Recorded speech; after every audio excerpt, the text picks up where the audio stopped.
بسم اللہ الرحمن الرحیم الحمد للہ وکفا وسلام علی عبادہ الذین اصطفی اما بعد۔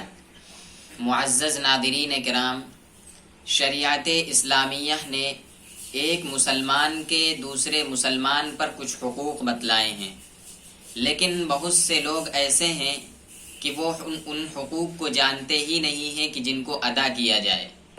اس لیے آج ہم آپ حضرات کے سامنے اللہ کے رسول صلی اللہ علیہ وسلم کی ایک مبارک حدیث بیان کریں گے کہ جس میں ایک مسلمان بھائی کے دوسرے مسلمان بھائی پر 6 حقوق بتلائے گئے ہیں۔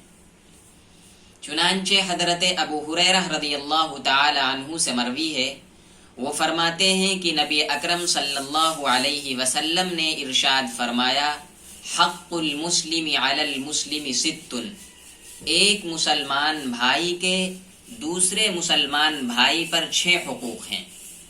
نمبر 1، اذا لقیتہ فسلم علیہ، جب کوئی مسلمان بھائی دوسرے سے ملاقات کرے تو اس کو چاہیے کہ وہ سلام کرے۔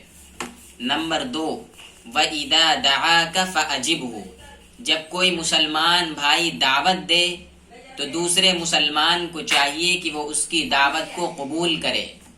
نمبر 3، وَإِذَا اسْتَنصَحَكَ فَانصَحْ لَهُ، جب کوئی مسلمان خیر خواہی طلب کرے تو دوسرا مسلمان بھی اس کے لیے خیر خواہی کرے۔